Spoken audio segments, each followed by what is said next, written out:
สบายดีทุกคนวันนี้ Victory X Poker สิพาเจ้ามาเรียนรู้วิธีเล่นไพ่โป๊กเกอร์สำหรับมือใหม่ที่ยังบ่เคยเล่นหรือยังบ่รู้วิธีในคลิปนี้เขาสิสอนเฉพาะพื้นฐานของการเล่นโป๊กเกอร์ยังบ่ลงลึกถึงเทคนิคหรือกลยุทธ์เถื่อโป๊กเกอร์เป็นเกมไพ่ที่ใช้ดวงและความสามารถโดยเฉพาะการวิเคราะห์การอ่านผู้เล่นอื่นวิธีชนะมีหลายแบบอาจชนะโดยไพ่แต้มสูงสุดหรือบางเทื่อบ่ต้องมีแต้มสูงก็ชนะได้ถ้าเฮาเล่นเป็นแล้วต่างจากเกมอื่นๆเพราะโป๊กเกอร์เป็นเกมที่เฮาต้องสู้กับผู้เล่นอื่นและเป็นกีฬาที่มีการแข่งขันแบบทัวร์นาเมนต์ระดับโลกหลายประเทศก็ยอมรับว่าโป๊กเกอร์เป็นกีฬาและหนึ่งในหันเป็นประเทศเวียดนามวิดีโอนี้เฮ็ดขึ้นมาเพื่อสอนลิ้นโดยเฉพาะถ้าว่าพร้อมแล้วมาเริ่มกันเลย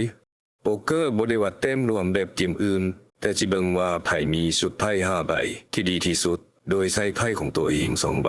รวมกับไพ่กลาง5ใบไพ่มีสุดไพ่ที่ดีกว่าเป็นผู้ชนะอันนี้มันโฮประกอบสุดไพ่ที่แต้มสูงสุดลงไปหาต่ำสุดวิธีการแจกไพ่และเริ่มเกมโป๊กเกอร์ในโต๊ะหนึ่งสามารถมีผู้เล่นสูงสุดได้9คนทุกคนสิได้ไพ่คนละ2ใบ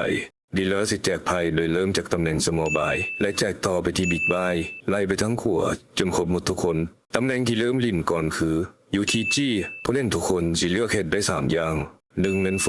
มอบไพ่ทิมให้บลินในรอบนี้2คอจ่ายเงินเพื่อตามเพื่อเบิ่งไพ่ต่อ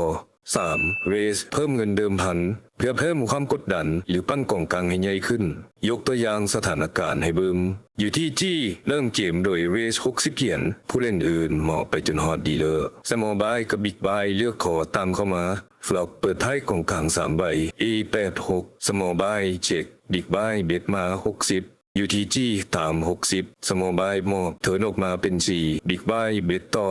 150 UTG คอ150 river ใบสุดท้ายออกดำตอนนี้ตำแหน่ง UTG มีตองดำส่วนตำแหน่ง big buy มีแต่แอป1คู่เป็นไพ่จีแต้มน้อยกว่า big buy เบ็ด100 UTG re-raise 500 big buy คอสุดท้าย UTG ชนะได้เงินทั้งหมดนี่คือตัวอย่างของการลิ้นแบบง่ายๆที่พอเข้าใจถ้าเจ้าอยากคู่หลายคนนี้หรืออยากฝึกเพิ่มสามารถติดต่อพวกเขาได้เลยกับ Victory X Poker เขาทุกคนเป็นผู้ชนะข้อมูลการติดต่ออยู่ใต้วิดีโอนี้และอย่าลืมกดติดตามกดซับให้พวกเขาต่อจากนี้เขาสิพยายามสร้างคอนเทนต์ให้ความรู้กับทุกคนต่อไปขอขอบใจ